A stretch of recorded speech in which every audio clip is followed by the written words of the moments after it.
Welcome to the February 12th, 2018 meeting of the Marquette City Commission. I would like to call this meeting to order. Would you please stand with me as we say the Pledge of Allegiance?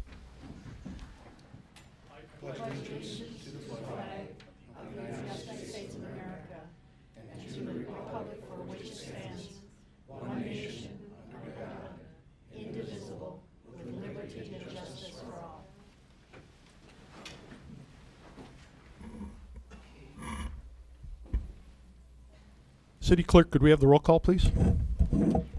Thank you, sir. Commissioner Frazier? Here. Commissioner Plord? Here. Commissioner Reynolds? Here. Commissioner Smith? Here. Mayor Pro Tem Stonehouse? Here. Mayor Campana. Here. Commissioners, we have the agenda in front of you.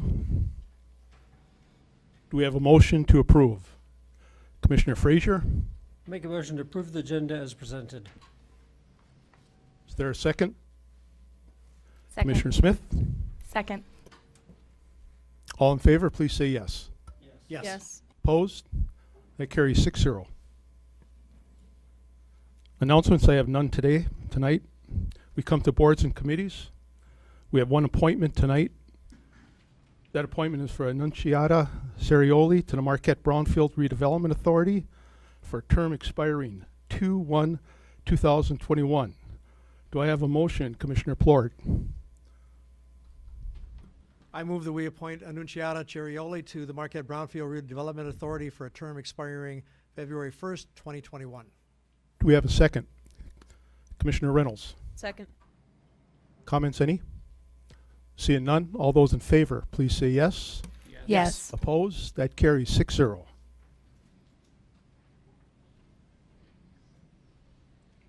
Next, we have three reappointments. They are Brett Schwenke to the Marquette Area Wastewater Treatment Advisory Board for a term expiring 12/31/2020. Heather Dombrowski to the Board of Zoning Appeals for a term expiring 2/15/2021. And Igor Kruhak to the Marquette Housing Commission for a term expiring 2/12/2023. Do I have a motion? Commissioner Plord, I move that we reappoint Brett Schwenke, Marquette Area Wastewater Treatment Advisory Board for a term expiring 12/31/20. Heather Dombrowski, Board of Zoning Appeals for a term expiring February 15th, 2021. And Igor Kruhak to the Marquette Housing Commission for a term expiring February 12th, 2023. do we have a second? Commissioner Frazier. Second. Comments? Just to say that I'm really glad that good people are stepping up, as always. Okay. All those in favor, please say yes. Yes. Opposed? That carries 6-0. We come to our first public comment of the evening. Public comment is when citizens may address the commission, or they may reserve time to speak on one of our business items coming up, or unfinished business. I'm going to open public comment. You have 3 minutes. We need name, address, name and local address. Would you care to address the commission? I'm Geraldine Nault, 1851 North McClellan, and I'd like to reserve time on number 6, please.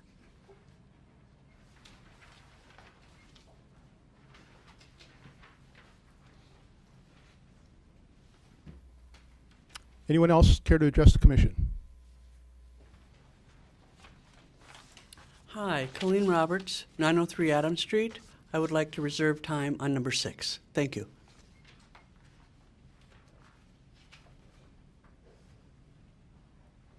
Thank you. Anyone else? Would anyone else care to address the commission?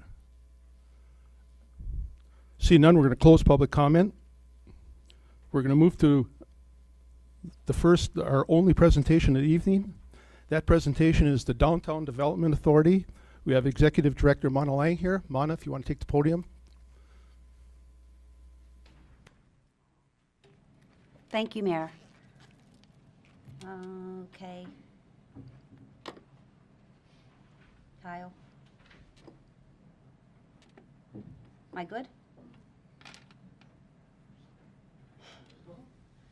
Okay.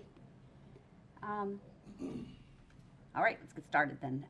The Downtown Development Authority is actually a public authority established by the City Commission back in 1976. And I always like to give a little bit of background because there's a lot of misconception that we're a membership organization made up of mostly of businesses. That is not the case. We are not a membership organization. We're actually a authority of the City of Marquette, and our members are appointed by the city. Our budget is approved by the City Commission, and our main purpose is to continue the revitalization and economic development and economic stability of our downtown district. Our fundamental goals are to increase property values, create a favorable business and investment environment, to ensure the sustainability of the district, and to support our downtown constituents. The DDA board, as I said, is appointed by the City Commission. It's an 8-member appointed board with the city manager also serving as a voting member by virtue of the legislation, Public Act 197.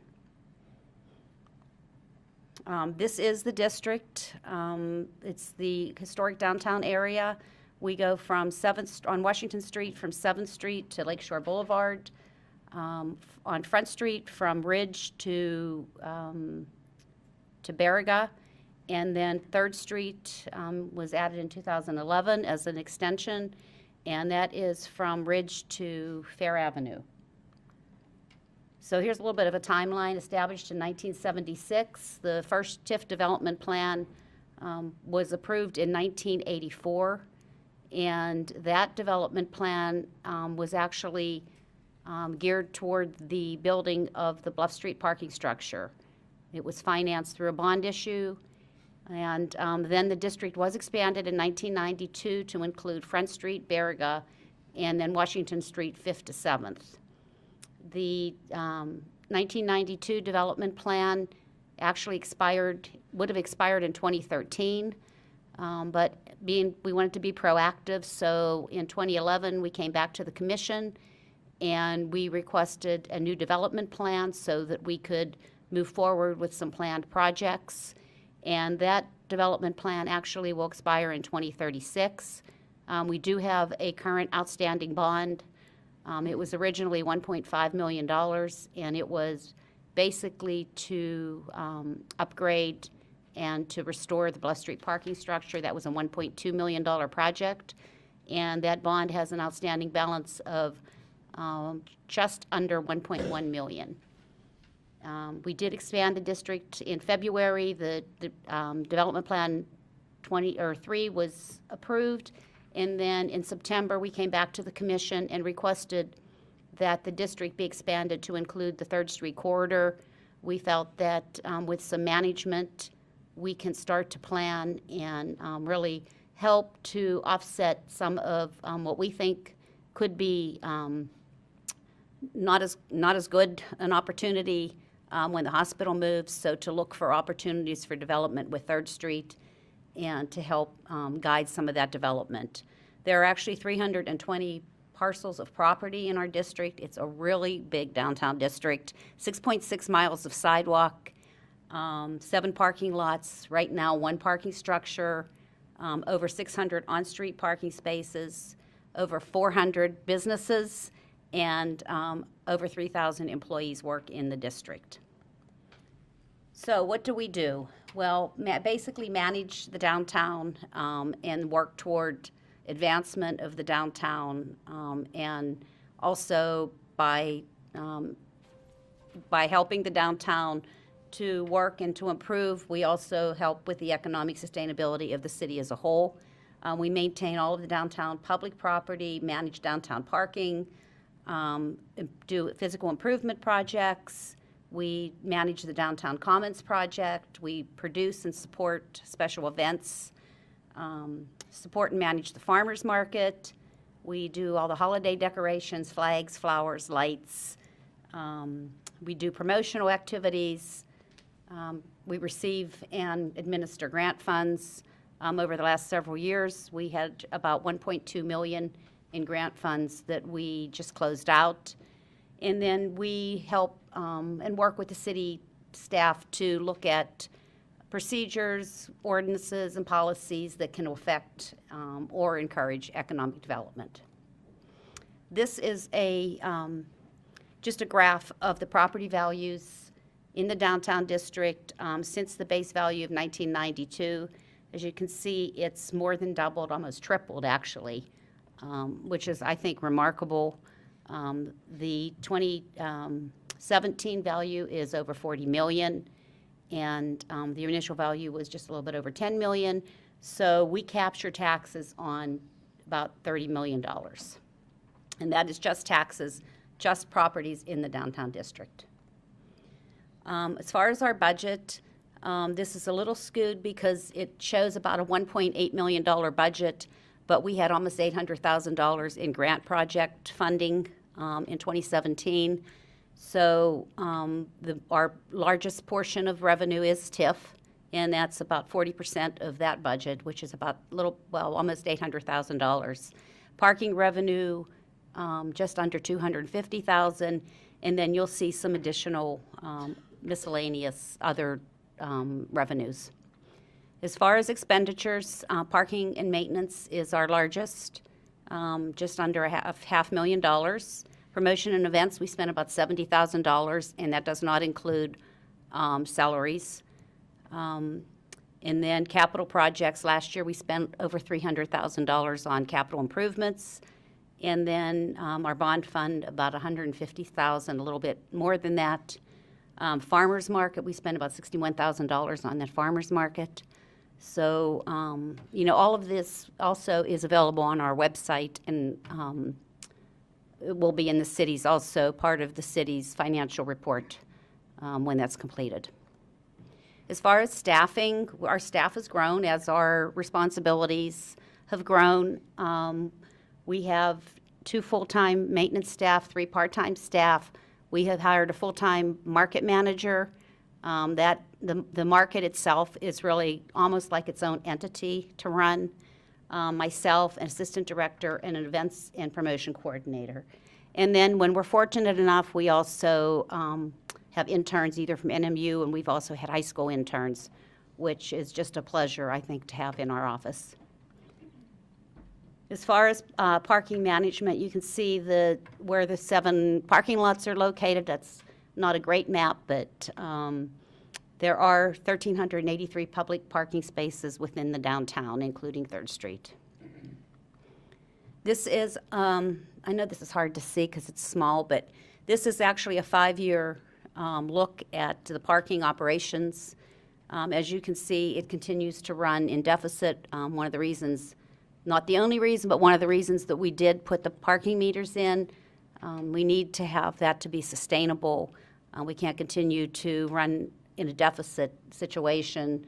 The funds that go into that can be used for public improvements and capital improvements. So, I think that as we see the parking meters and people get used to them, we'll see that even out. As far as our activities and accomplishments for 2017, we did implement the parking management plan. We installed 343 meters. We have about 12 still to install on North Front Street. 3 pay stations. It's not as negative as I expected. People like the turnover that they see on street parking now. It has put more pressure on the parking lots, which is a good thing. You want them to be full. As the parking system equals and we see that return on investment, we'll continue to reinvest in physical improvements and maintenance. We also purchased a video camera system for the police department. That was about $7,300 or $7,400. We supported the Father Marquette Improvement Project. We partnered with the Beautification Committee as one of their partners, and our share of that was $10,000.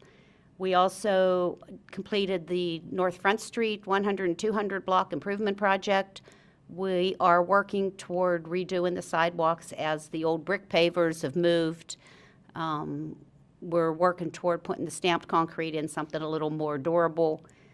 We've also restriped all the parking lots this year. We installed a new electrical charging station in the Bluff Street parking structure. We did the work to close out a little bit over $1.3 million in community development block grant funds this year, and also a farmer's market grant. It was a 2-year grant. We worked with the City Community Development Department to prepare the redevelopment-ready self-evaluation. We also installed all the holiday lights, holiday green baskets, maintained the summer flower baskets, and we've also assumed administration of the East Side Originals Independent Restaurant Association, and then acted as a fiscal agent for the Halloween spectacle, and we applied for and administered a $4,000 grant for that. We also supported and installed some public art this summer. We were fortunate that we were able to raise the funds for both of this. No public funds were put into either of these projects. The Umbrella Project was sponsored by VAST, and it was overwhelmingly popular. I never expected it. It was just an amazing, event. And also the Phil Nemisto statue, we raised for over $14,000 to have that created and installed. We also manage and fund the Downtown Farmers Market. We have about 2,200 people go through that every week, which is significant. Estimated season sales of $1.7 million, and about 85 vendors, and we supplement that normally by about $40,000. Over the last 2 years, we had a $71,000 USDA Farmers Market grant, so that was offset some of the costs of operation. We welcome 19 new businesses. I think that's significant, even if each one of them has one employee, and most of them have more than that. That's quite an increase in our workforce. We also organized and implemented at events. Our Barrick Avenue Festival this year, unfortunately, had to be canceled due to weather, but the Blueberry Festival had a fabulous weekend. I'm sure we had about 4,000 people at that festival. We had over 100 participating vendors on street. We have the music on 3rd that actually the 3rd Street Business Association had started before we started to manage 3rd Street, but that has really grown. It's really a popular event. We also host and sponsor the city's tree lighting and the winter parade, the holiday parade. We worked with our businesses to really encourage the Shop Downtown promotion. Ladies' Night. Ladies' Night, we were fortunate to be able to raise about $2,200 to donate back to the Women's Center. The Downtown Spring Open, again, we do that in the spring in April. It's an indoor miniature golf tournament, and we were proud to be able to raise $2,500 to donate to the Jansen House Building Fund. As you know, the UP 200 Midnight Run is this weekend, so if you've never been, it's an exciting event. We do help support that event. We also help the Kiwanis with the Kitty Mutt Race, which is Saturday after the UP 200. We do all the setup for them.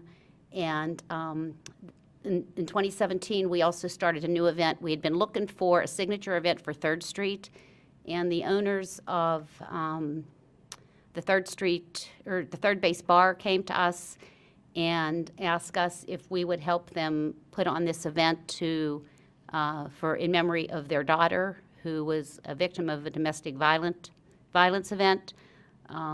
We had over 100 entries for our first time, and it was amazing. They raised over $13,000 to donate to the Women's Center.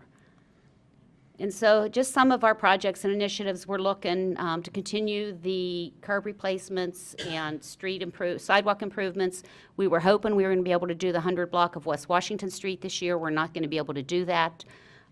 We really need city engineering to help us with that project, and they just don't have the resources right now, so we're looking at 2019 for that. We actually have an operating contract with the city to do the management of downtown and do the management of the parking lots. That will come up for renewal in September of this year. So we will be approaching the city commission to renew that contract.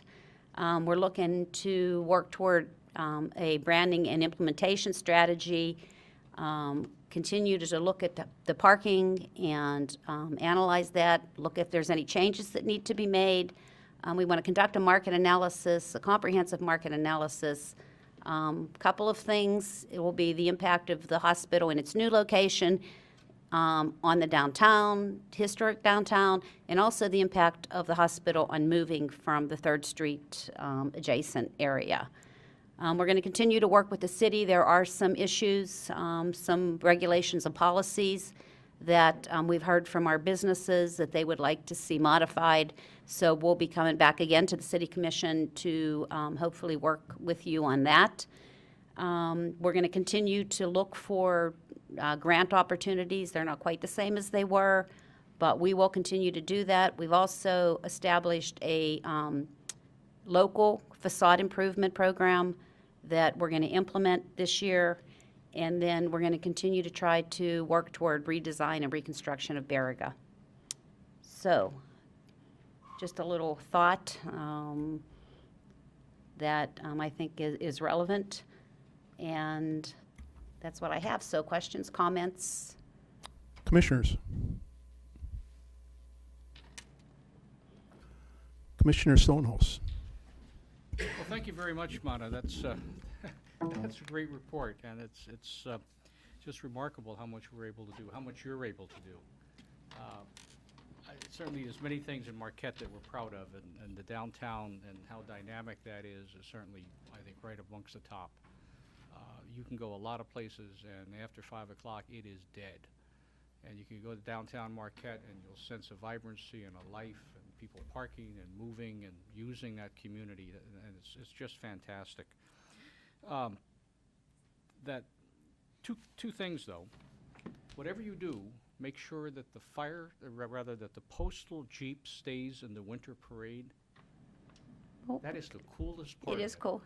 To see the post office in a parade with the firemen with the postal delivery guys marching alongside of it. That is cool. Well, That is collecting- the only place in this world where that happens. Collecting letters to Santa, right? Absolutely. The other question I have, though, is the umbrellas were such a big hit last year. What are you going to do this year? I don't know. Something. Okay. Something you'll for keep Art that a Week. secret, but that's, I think that's on everybody's mind. Thank you for what you and your staff does. Well, thanks for the nice comments. Commissioner Reynolds. Well, I also want to thank you for what you do, Mana. Question. I went to the Classic Cars on 3rd this year, and it was a great turnout. Is the intention to continue? I didn't understand. Are we continuing that each Yes, and every year? we want to continue that and hopefully expand it. And, as long as we continue to have the support of the community, and we really did want a signature event for 3rd Street, and I think this could be it. Yeah, it was wonderful, and I really enjoyed going. And also, I think I went to all of these things, but Blueberry Fest this year was absolutely insane. So good work on that. I had to actually leave because there were so many people everywhere. So I just want to say thank you for everything you do, and obviously all the events say what you are doing well. Commissioner Frazier.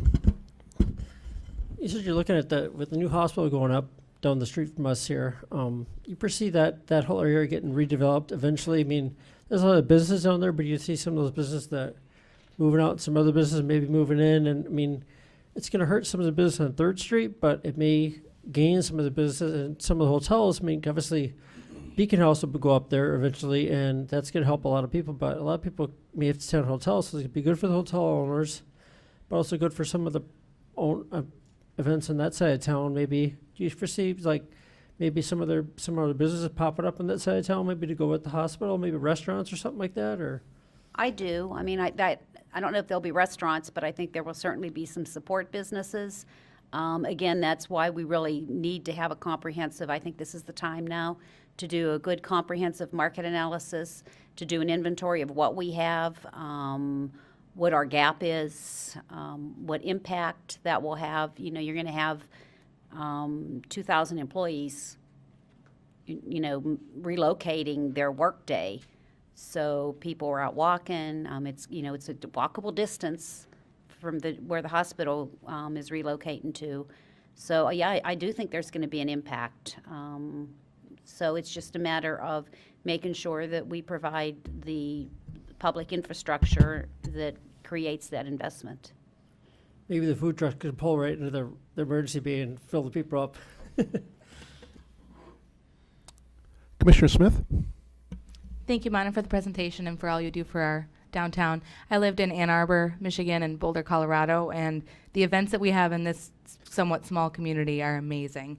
I mean, when we close the whole Washington Street for the upcoming flood dog races, and I don't know, just the breadth and the wide range of events we have. Thank you for all you do. It makes it a great place to live.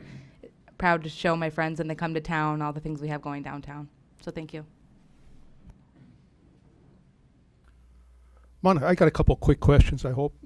Rail Jam this year? No? Yes? No rail jam. No Rail Jam? No, we did 2 years and had to cancel 2 years in a row. And it is a very expensive event to put on. It costs about $14,000 to put on that event. And even when it's canceled, by the time we cancel it, we usually have about $4,000, $4,500 already invested in it. So unfortunately, I mean, I love that event, but unfortunately, I don't, we can't depend on our weather, which is really odd. It's too bad because when you had good weather, it was wildly popular. It was a lot of people were there. And see, this year probably would have been fabulous because we would have had it last weekend and it would have been cold and the ice would have held up. And Let me ask you a boring question on TIF. yes, You said 1995-6 was your baseline? 1992. 92. Yeah. So you collect TIF on that from that point forward. Do you collect the percentage of the increase or the whole, not the whole increase, the whole increase Yep. forever Yeah. and ever? Well, till the TIF expires in 2036. Yeah. 2036? Mm-hmm. Okay. That's good. That helps. A new business starts up, that's their baseline. Whatever it is the Well, base, property. property base. Yeah. So it's not the business; it's the property owner. Right. Yeah. Right. Last question.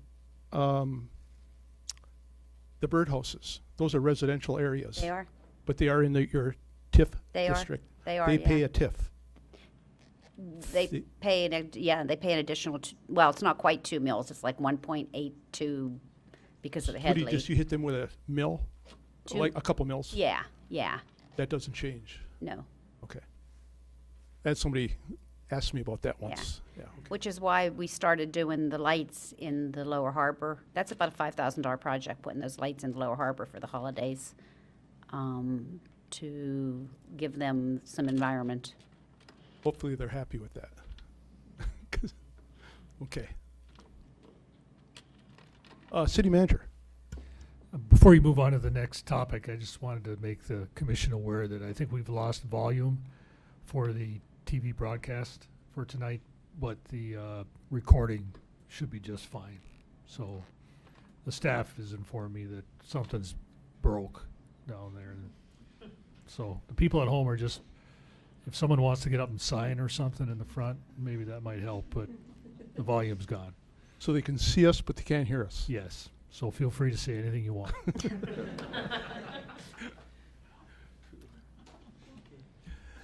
Okay. Well, Mana, thank you very much. Very informative. You're welcome, and thank you for your support. Yes. Well, Continued support. We can't do it without the city. it's a good DDA. Our downtown is jumping, lively, vibrant, and you're part of it. So, part of Thank the you. reason. Thank you.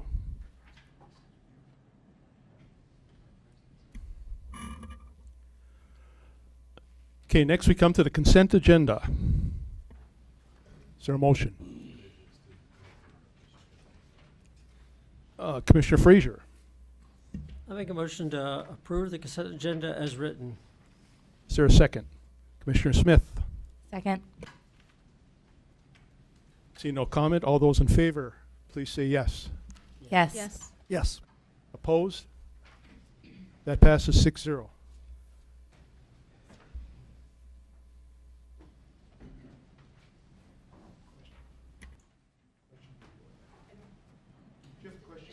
Yeah, I just had a question regarding the downtown development. That I wanted to ask before she left, but that's okay. If you want to wait till public comment second, fine. you could ask at the podium or she's right behind you. Thank you. Next, we move to unfinished business. 2 items. First item is the Marquette Area Women's Roller Derby League, the lease agreement. City Clerk, could we please have the background? Thank you, sir. The Marquette Area Women's Roller Derby League has requested the City Commission consider leasing storage space at Lakeview Arena for storage of equipment and supplies used for practices and bouts.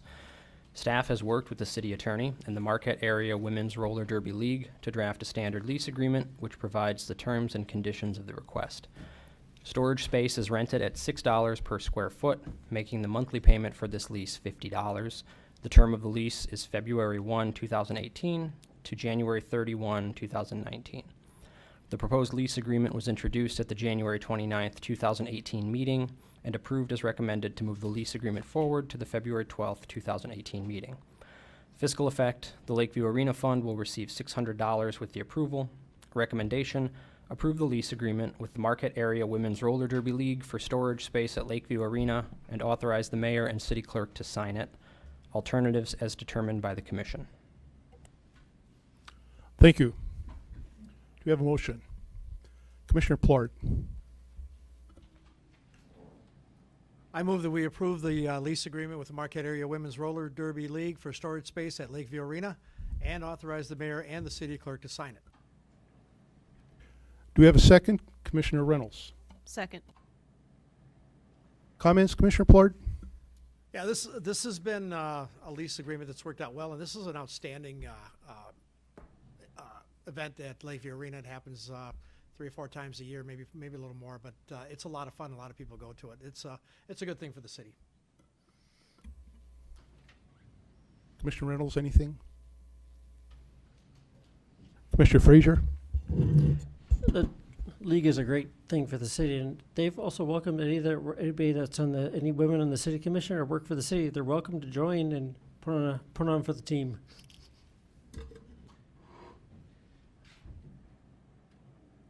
Okay, seeing no further comments, we're going to vote. All those in favor, please say yes. Yes. Yes. Opposed? Carries 6-0.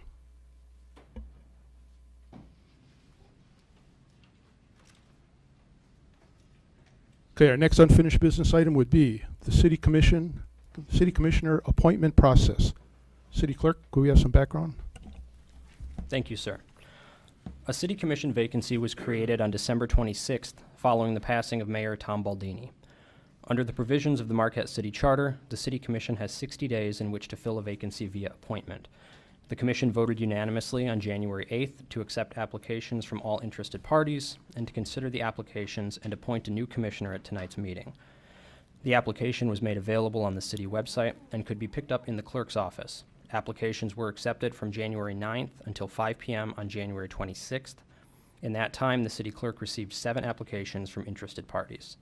The applicants, listed alphabetically, are Aaron Michael Andres, Margaret Meta Brum, Jeremy Lee Ottaway, Gus Henry Reedholm, Paul T. Schlegel, Dennis Harold Smith, and William Robert Sved.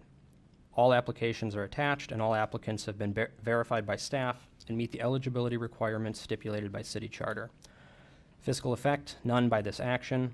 Recommendation, move forward with the City Commissioner appointment process and provide each candidate an opportunity to speak for 3 minutes.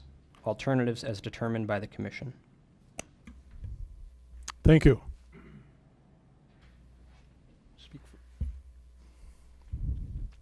We had 2 people that wish to speak to this item. I think we should let them go first. Okay, the first would be Jerry Nault.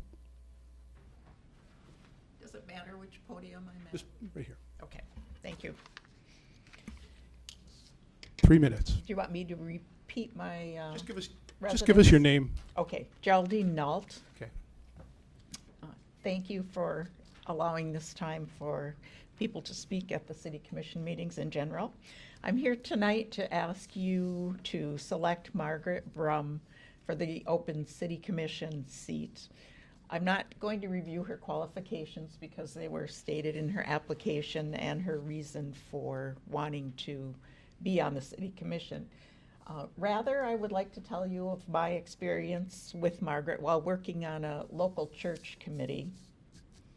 She's a kind, understanding, and hardworking person, dedicated to meeting the goals of the committee, and I'm sure she would do the same for the city of Marquette. She comes to meetings having read the meeting materials, researched the issues, including having sought out other people's opinions and ideas before reaching her conclusions, and is prepared to discuss the solutions. She's a person that is very approachable and easy to talk to, and I think this is important when you're representing the variety of people that we have in the city of Marquette. She's self-employed, which made it easy for her to attend meetings at different times of the day and the evenings, and open meetings. And maybe most of all, the thing I learned about her is that she has a love of and pride in Marquette and is eager to promote the city and its potential. Thank you very much. Thank you. Next, we have Colleen Roberts.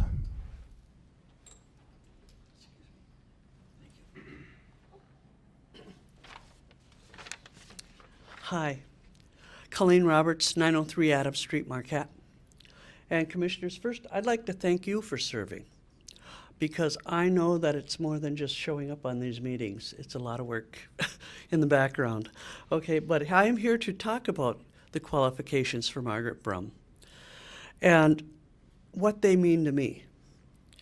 Margaret Brum is licensed to practice law in the state of Michigan and has a federal license as a patent attorney internationally. What does that tell me? It tells me she dots the I's, crosses the T's. She has an eye for details. She can read and understand contracts and technical terms. She read the City of Marquette Master Plan, the City Charter, and policies of the City Commission. This tells me she will do her homework. She has a BS degree in chemical engineering from Michigan Tech. This tells me she understands environment and recycling issues, contract language, and it also tells me she'd be an advocate in these areas. Margaret Brum lives with and takes care of her mom, and that tells me she will be an advocate for seniors and handicapped. Margaret Brum has traveled internationally, which tells me she has seen progressive cities and ideas in other countries. She's seen what works and what doesn't. And I think she's a progressive person, but not to the detriment of our citizens. I know Margaret Brum from working with her on church committees. She brings ideas and solutions to the meetings. She always does her homework. She's a team player to get projects accomplished. So in closing, I'd like to say that Margaret Brum has multifaceted qualifications that I think would enhance the knowledge base of the commission. And I know she would be a dependable asset to the city. Thank you for your time. Thank you.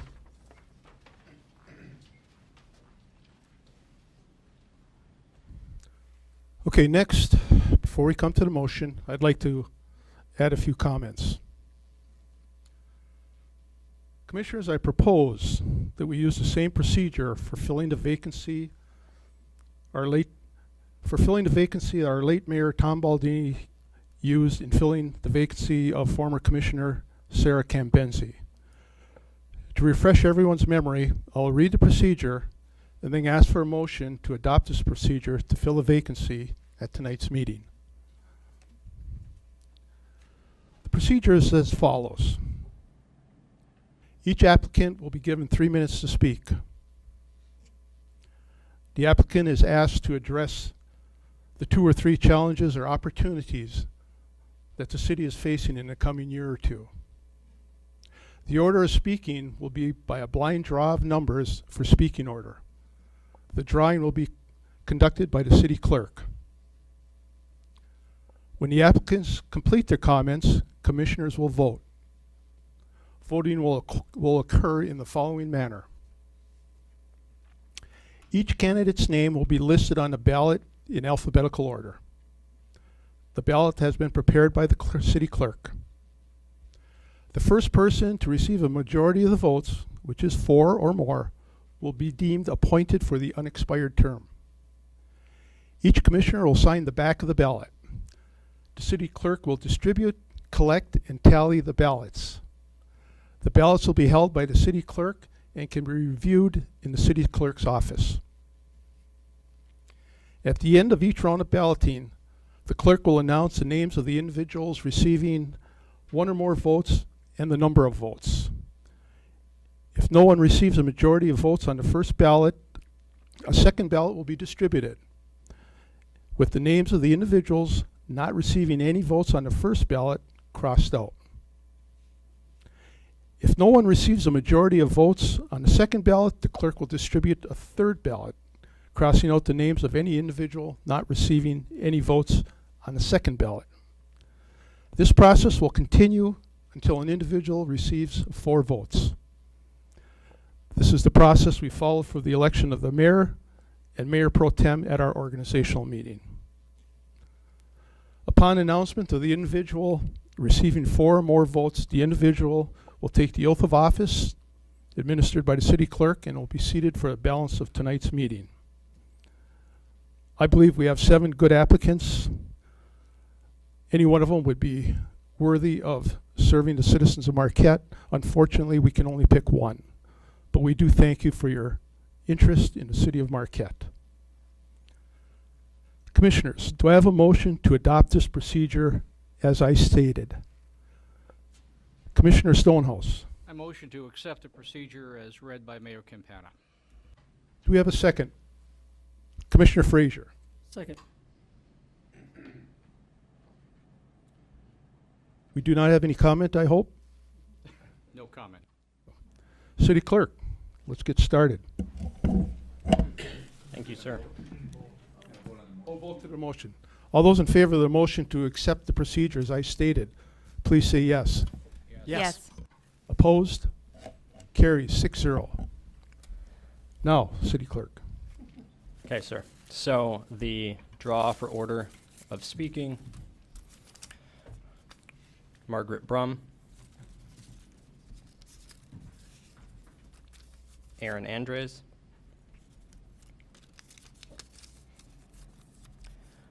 William Sved,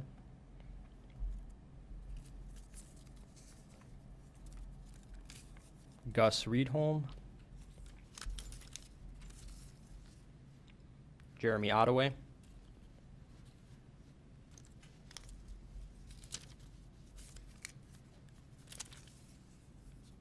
Paul Schlegel, and Dennis Smith.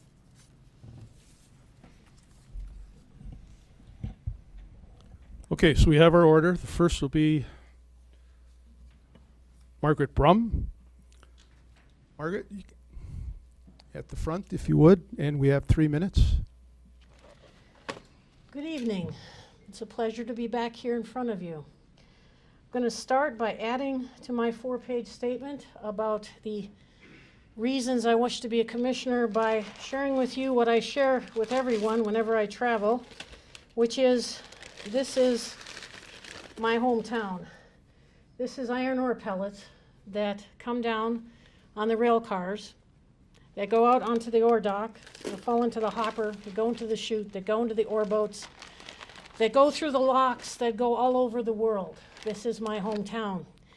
I have these pellets with me because when I travel for work, I'm an international patent attorney. I just came back from London last summer. This is how I introduce myself. The difference between what I wrote in my statement and what I wrote now is we now have a chance to reopen the Empire. And the Empire is where I went to work when I was in college and I put myself through Michigan Tech working there.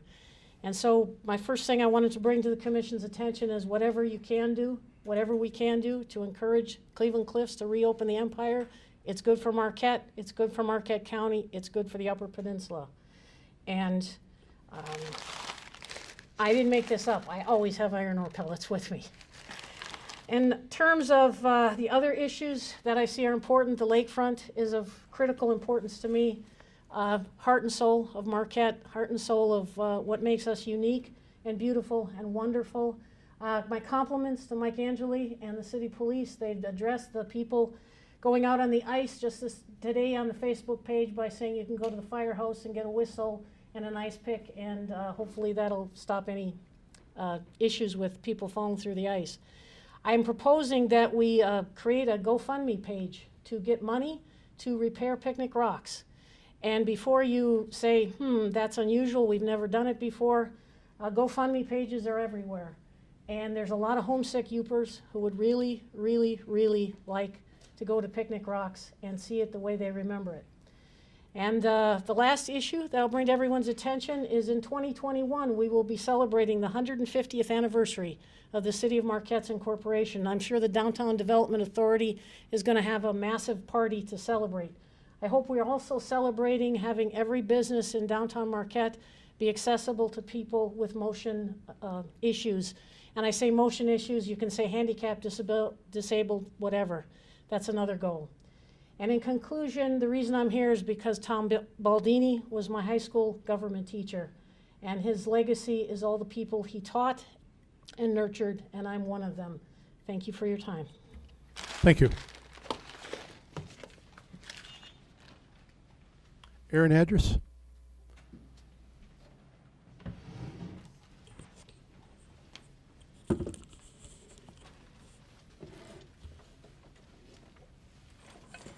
Sorry.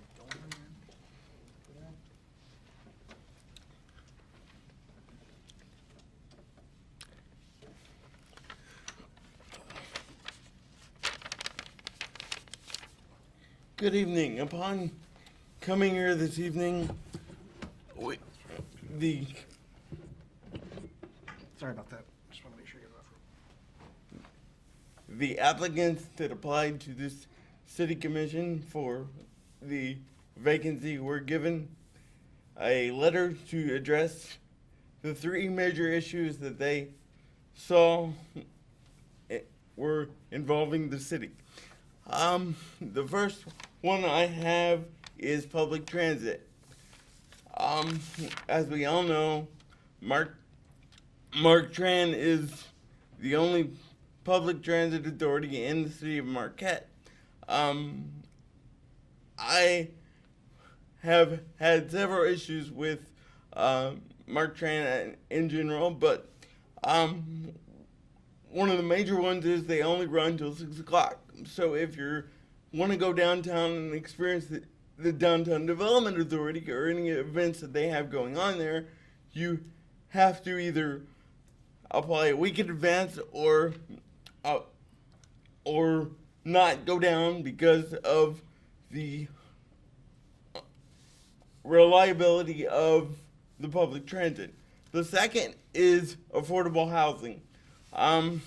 I know with the Grandview apartments that we just had going up in the city of Marquette, there was supposed to be more affordable housing within the city, but unfortunately, all the Section 8 or low-income housing in that building has been taken up, and they haven't had the opportunity to provide funding for, it's too expensive for the individuals to afford anything else, so only have it, not even have that building is occupied with residents because it's too expensive for everybody to live there. The third is infrastructure and roads. Obviously, with growth and the development of the city, we need to look into more infrastructure and roads, making it more accessible, making it more efficient, making it more keeping up with the demands of the day. Thank you for your time and consideration.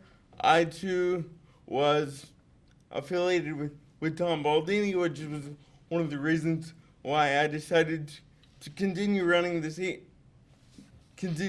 city commission this evening.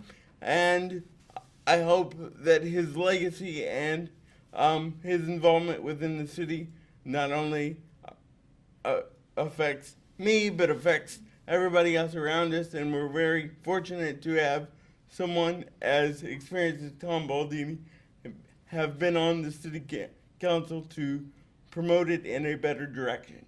Thank you. Thank you. Next up is William Sved.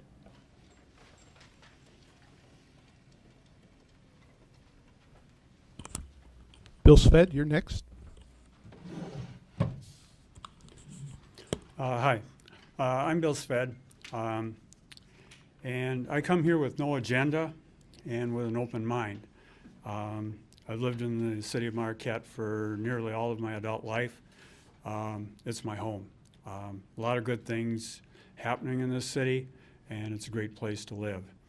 Some of the major challenges facing the city, well, it depends on the day. You could pick one or another. Here's a couple that I picked. One is, how do we accommodate growth while preserving the character and historical values of our city? Another is maintaining the infrastructure. Some of my friends said, put Lakeshore Boulevard on your list, and I'm including that in the infrastructure. Infrastructure of the city, infrastructure across the state and the country is something that we all really have to deal with. And third thing I think that is going to come back to us is finding a good solution to how we deal with solid waste and recycling. And I think that there's going to be more issues ahead, and some that we don't even realize right now. What I've done in every position I've been in and every job I've had, I give 100%. I work hard. I'm willing to fight for what I think is right. I'm willing to compromise to the good, and usually I have an analytical approach to things. And so that's where I'm at.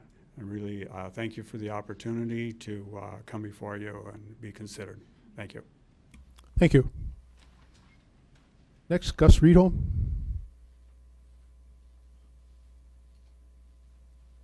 Evening.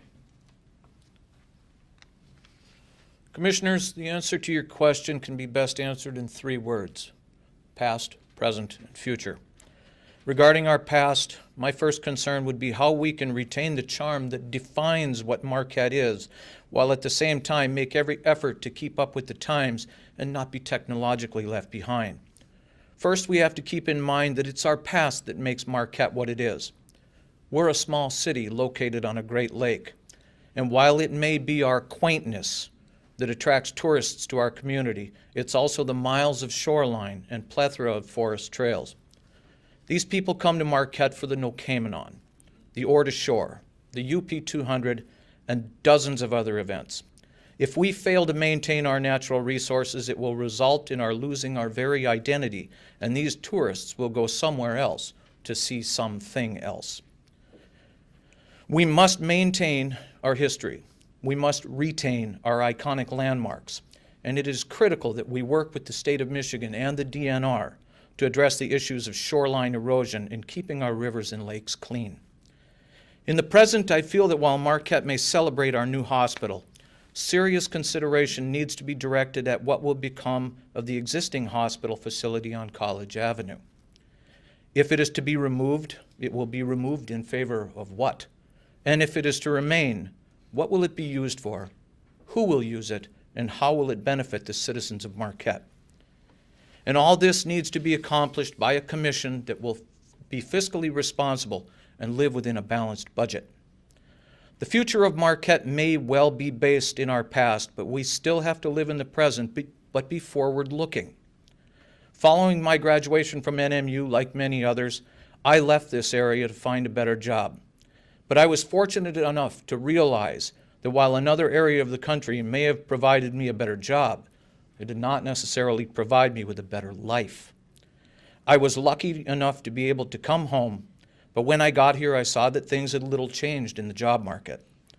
That said, I believe that this commission needs to continue working to attract more businesses and business opportunities that will keep our young people in our area with jobs that will allow them to raise their families here, just as we did. This is not only my vision, but it was the vision of the man whose seat you are here voting to fill. And I do think that Tom Baldini would be happy to hear of the possible reopening of the Empire Mine. And while the mine may well be in Palmer, it is certain that the economic growth that will spill over and positively impact the city of Marquette. Commissioners, I thank you for your time, and I thank you for your consideration. Thank you. Next, Jeremy Ottaway.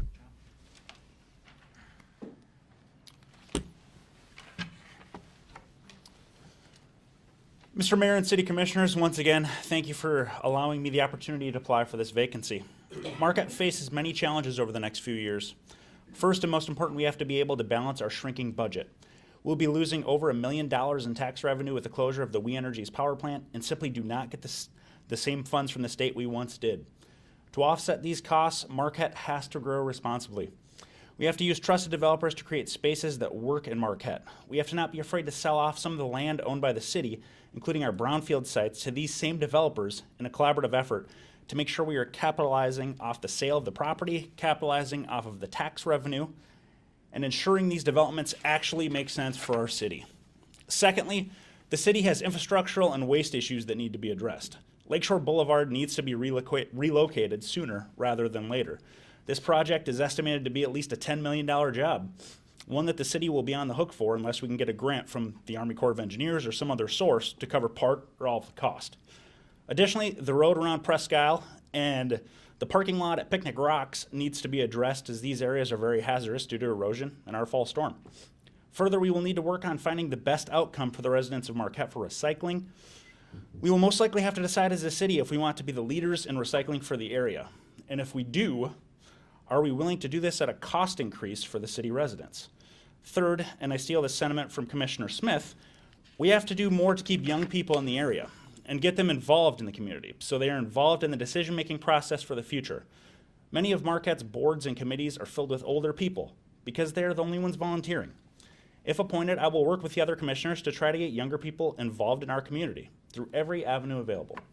It is extremely important that everyone in this room and in our community knows and understands that I ran against Mayor Baldini for the same unexpired term. I'm the only person that is being considered who actually did run in the election. I'm the only person who took the time and showed the desire to be on this commission going back to early last year when I had to apply and do the necessary nomination petition and get that signed, and I'm the only person who actually received votes from this community. I followed that up with applying for the vacancy left by Representative Cam Metzine, and I received the second most votes during that process by this commission. As of all you know, excuse me, I also met with our city manager to try to get an even more full understanding of the issues our city is facing. At the time I met with him, he had told me I was the first person ever to actually take the initiative to come visit him, who was trying to be on the commission, not just for this appointment, but since he became city manager. I want this position. I love Marquette and I love the people here. I want to be a person people in our community feel they can trust to come up and talk to and voice concerns about our city. Please choose me for this position because I have the track record that shows I want this job more than anyone else. And I'll do a great job because I care about Marquette and I care about the people that live here. Thank you. Thank you. Paul Schlegel. Thank you, Commissioners. I had a little bit different approach set up here earlier, but I'm going to switch it up a little bit. Apologize if I fumble around, but came up here in 1990 to go to school. Went to Northern, got my degree in public relations and political science. Grew up in Menominee in a small business with my family, worked hard, put myself through school. My wife is of almost 20 years I met up here. She's been at the hospital for 25 years as an RN. There's reasons that we're still here when we could have gone other places and followed our career paths, but the reason that we're here is for the same reason that you're here. We want to be a part of this great community. We want to be a part of Marquette County, the UP in general, and we want to be a part of Lake Superior. All of these things hold such great value to us all. You know, I spent 6 years a while back on the Presque Isle Advisory Committee. During that time, we worked on the erosion control plan that was brought in, and we actually instituted the first phase of that, which was highly successful by not, we didn't have to close down the road, and everything is up to snuff over there now and looks great. That was a great win for that advisory board. I spent 5.5 years on actually I'm just over 5 years now on the Planning Commission, working on the master plan revision, a short-term rental policy implementation, and the most recent land development code project. During that time, I've also spent a year, actually 14 months on the BZA as the representative from the Planning Commission to the BZA. The reason I did all this is because I talked to people a long time ago when I was a young kid in the Junior Chamber of Commerce, and I said to the city mayor that came in to talk with us that day, and I said, you know, he asked me what I wanted to do, and I said, someday I might want to be what you are. And he goes, Mayor? I said, no, I just want to work with the people. I want to be with the people of Marquette, make it a better place to live, and just continue on the legacy of what Marquette stands for. That's what I'm doing. You know, the big issues for me, we've already touched on them here. We're talking about balanced budget. Let's make sure that we're running our city on a balanced budget. We've got repurposing to think of with the power plants that are going to be going out of commission here pretty soon. We've got to get that in line and figure out what we're going to do with those properties to get some tax dollars brought back into play. Our roads are a huge issue. For a couple of years there in the Planning Commission, we didn't have any hope of getting any work done on the roads because we didn't have the money. In a roundabout way, thanks to Mr. Angeli here, and Keith, our city engineer, have done a nice job of bringing that back into line. The lake shore, let's keep it ready for the citizens. Let's keep it ready for the tourists. Let's get this road moved back. Let's focus on all of these things that are going to bring us into the next generation and hopefully leave a legacy that is worthy of what we hope to our kids in the future. Thank you. Thank you. And last, Dennis Smith.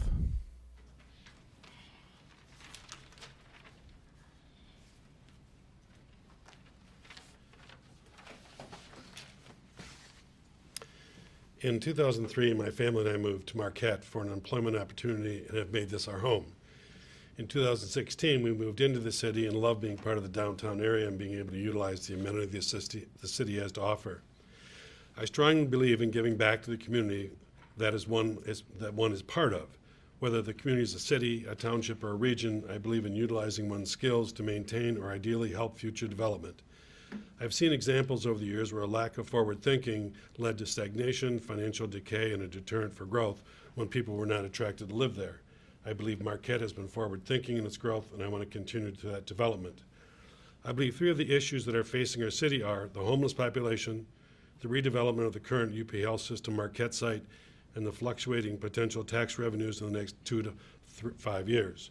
While the homeless population issue is not technically governmental, I believe the city can take a leadership role in facilitating solutions for this population. I believe every person is to be viewed as an individual having specific needs. I think the city can help gather community resources at the table and be a facilitator and help identify and address how this segment of our community can be helped.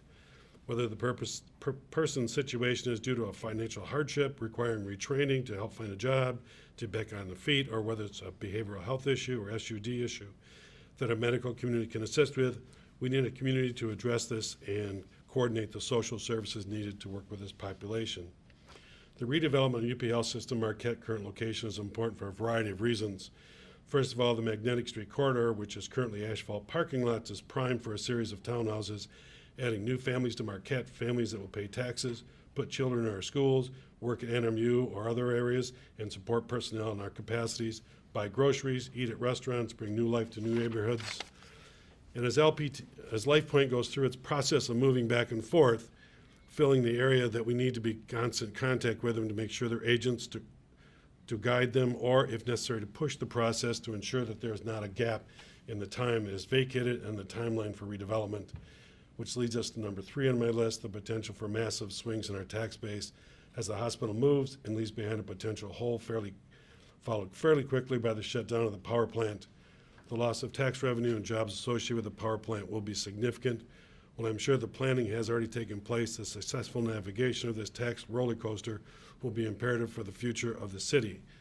I believe my experience in dealing with state and federal government units can be helpful as the city navigates one of its complexities of the future, whether the issue is energy, healthcare, environment, or recreation. I believe my collaborative skills, regional relationships, and knowledge will be helpful in working through the regions to be developing a process that will benefit the city of Marquette through enhanced population growth, business development, and resource promotion. Thank you. Thank you. City Clerk, it's time to vote. Yes, sir. Just a reminder to please sign the back of your ballots as well.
Okay, we are done with 4 votes. Paul Schlegel has received the majority of votes, and Jeremy Ottaway received 2.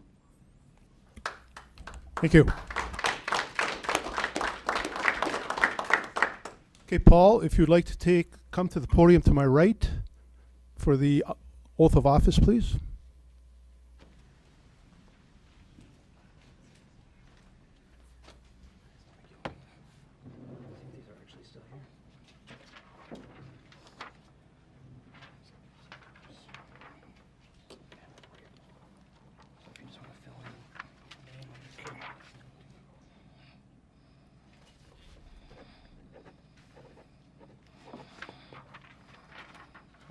So if you want to just raise your right hand and repeat after me. I, Paul Schlegel, I, Paul Schlegel, do solemnly swear do solemnly swear that I will support the Constitution of the United States, that I will support the Constitution of the United States, the Constitution of the State of Michigan, the Constitution of the State of Michigan, and the Charter of the City of Marquette, and the Charter of the City of Marquette, and that I will faithfully discharge the duties and that I will faithfully discharge the duties of the office of the Marquette City Commission of the office of the Marquette City Commission of the City of Marquette of the City of Marquette according to the best of my ability. according to the best of my ability. Congratulations. Thank you. You want to sign this one right here? Okay. To sign.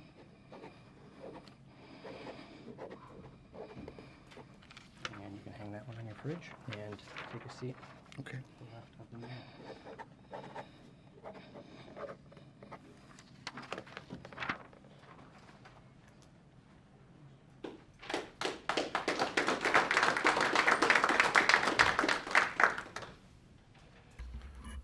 Again, congratulations to Commissioner Schlegel, and I thank you to all the others who applied. We're fortunate to have you. We're moving on. We come to new business. One item under new business tonight, that is to establish a Parks and Rec Master Plan Ad Hoc Steering Committee and appoint membership. City Clerk, could we please have the background? Thank you, sir. In order to ensure meaningful public involvement in the Parks and Recreation 5-year master plan, staff requests that the City Commission establish a Parks and Recreation Master Plan Ad Hoc Steering Committee. The City Commission rules of procedure allow for the establishment of such groups, provided they have specific tasks to be accomplished and a date is set for the dissolution of the committee. It is recommended that this ad hoc committee be comprised of 12 members and 1 ex officio member and would sunset after a 12-month period. The Community Services Director will be the staff liaison to the Parks and Recreation Master Plan Ad Hoc Steering Committee. This group would be charged with providing guidance to the process that leads to an approved 5-year recreation master plan and citizen survey.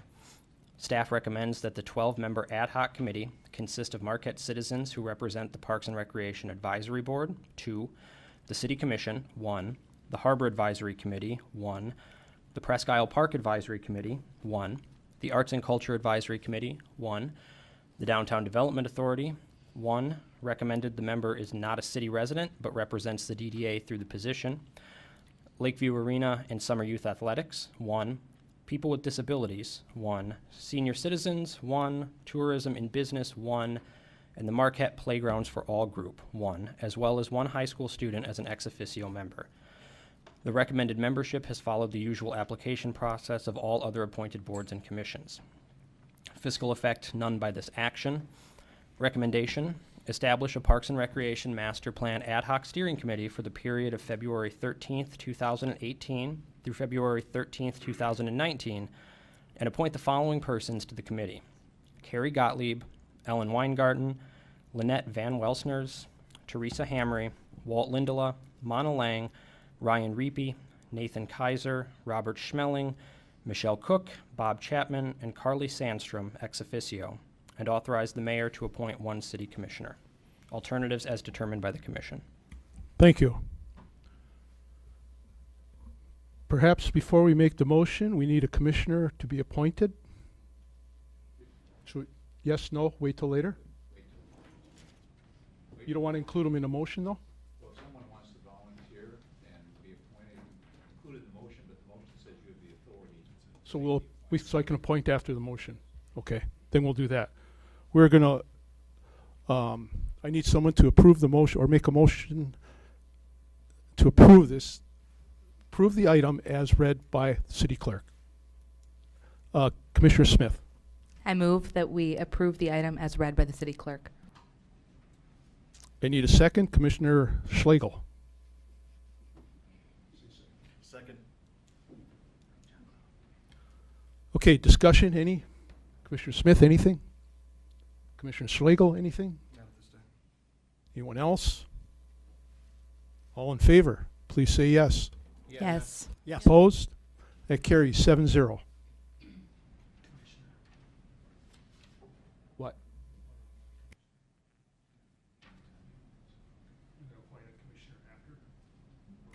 I will appoint someone now if we have someone who would like to volunteer. I need a commissioner. I have to appoint 1 commissioner to be on this ad hoc committee. Commissioner Frazier, you volunteer? You've been volunteered. So we're going to add Commissioner Frazier to that list. I know a few of those people on that committee, plus I was involved with the Playgrounds for All committee too, so Okay. good fit. Very good. Thank you for doing this. Next, we come to our last public comment of the evening. Again, chance to address the commission. You have 3 minutes. Just give us your name and address, please. I'm going to open public comment. Does anyone wish to address the commission at this time? Name and address, please. I'm Valerie Olson, 116 Hillcrest Trail, Marquette, Michigan. I'd like to first ask if all of the commissioners received the folder I prepared with the scientific articles on fluoridation. Did everyone receive that? We do not reply. We just take comment. We do not reply. Okay. All right, so I wanted to address the commission on the issue of water fluoridation.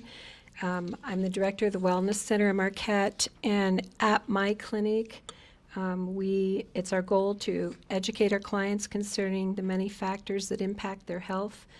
I encourage all of my clients to drink water that's free of fluoride because of its many negative effects on the human body. To date, there have been no scientific studies done, safety studies, on the use of hydrofluosilicic acid, which is what we're adding to Marquette City water. on this health of infants and children and pregnant women. We have no long-term safety studies on any of these vulnerable groups of people. The articles I enclosed in the folders were written by several reputable physicians, researchers, and scientists, and they all have spoken to the many ways that fluoride can harm the human body. I'd like to just read a few of the 10 facts about water fluoridation that everyone should know that I included in the folders. Bottle-fed infants receive the highest dose of fluoride as they rely solely on liquids for food, and we have no safe dose designated at all through safety studies, no dose that is deemed safe for infants. There is not a single process in the human body that requires fluoride. Fluoride is not a nutrient. I know many of us might have thought that. My father was a dentist, I think he really did believe that until he studied some of the science. Fluoride is not a nutrient. It's classified as an unapproved drug by the FDA.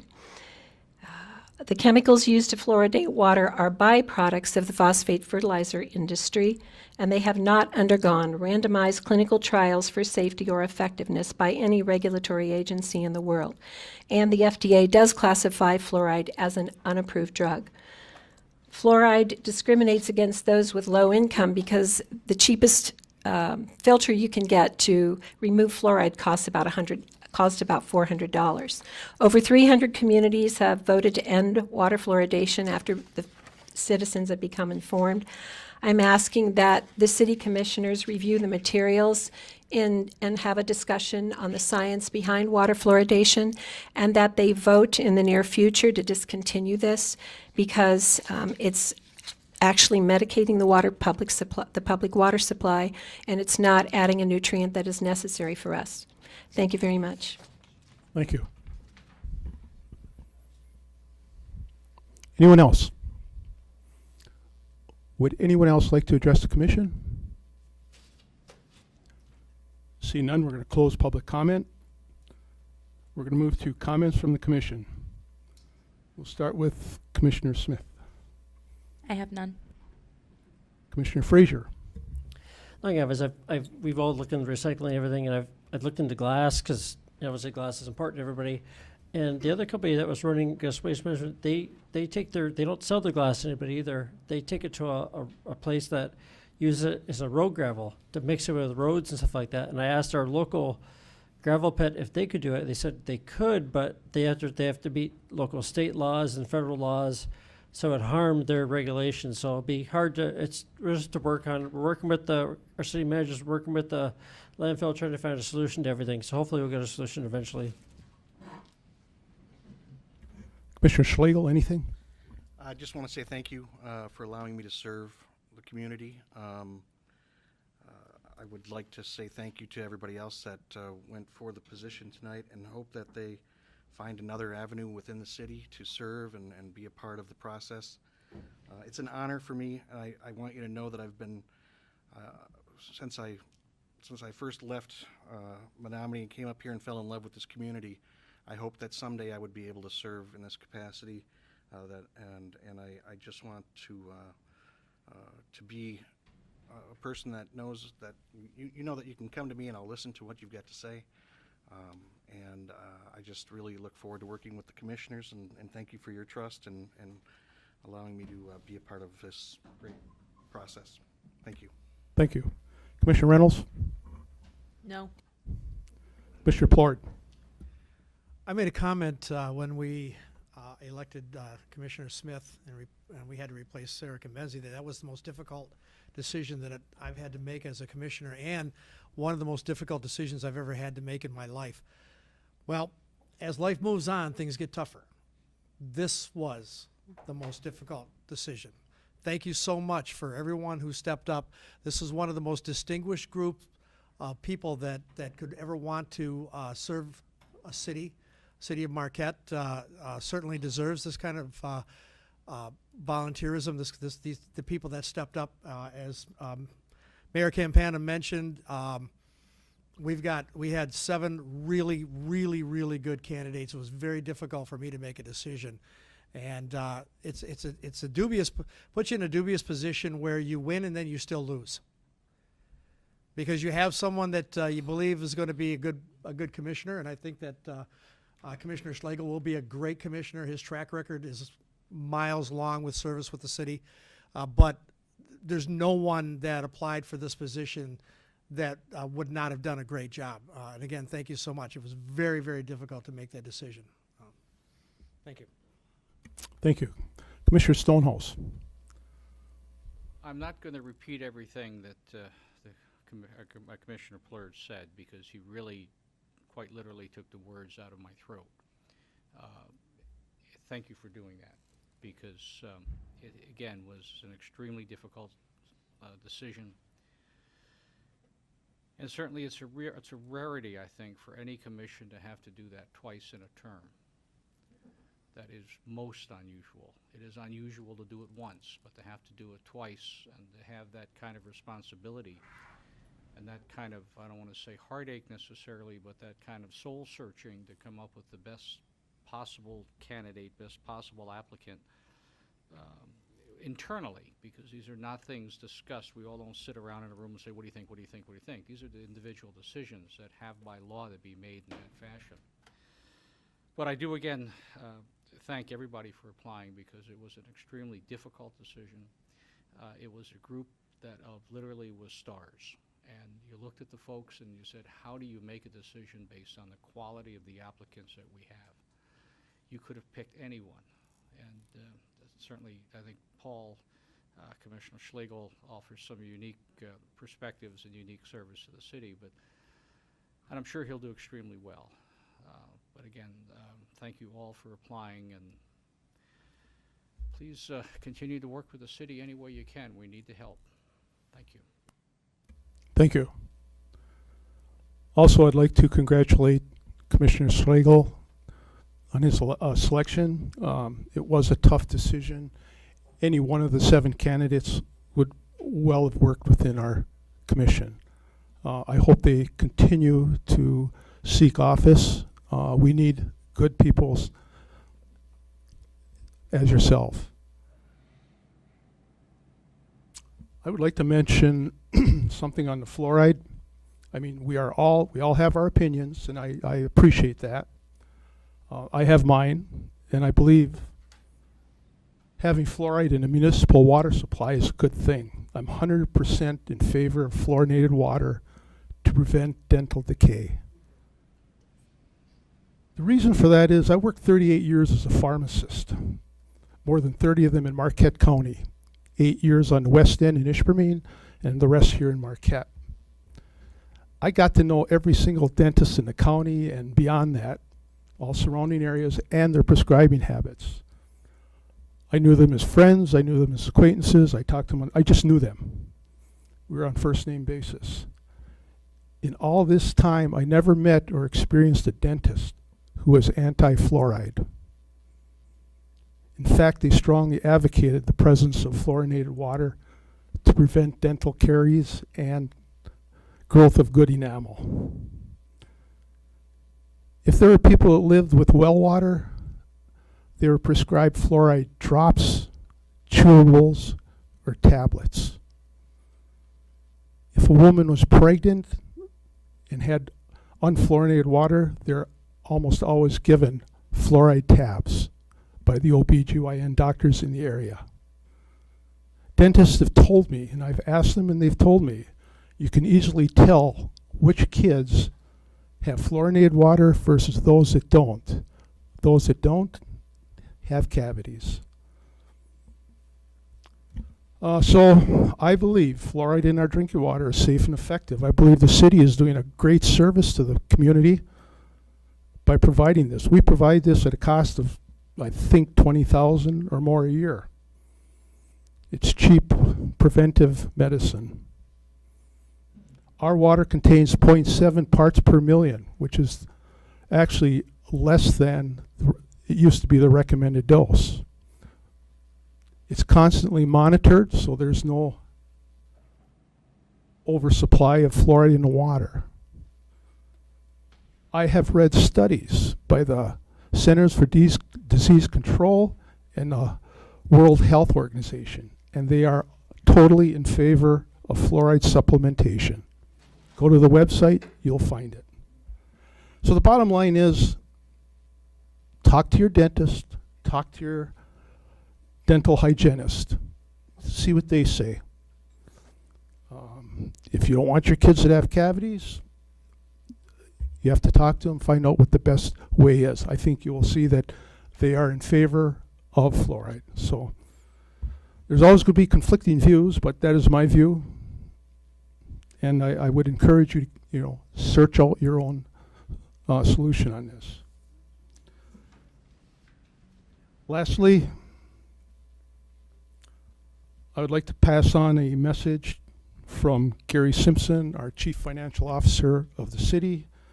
Wednesday is Valentine's Day, and he wants to send a message that your taxes are due. So get them in so you don't have to pay a penalty.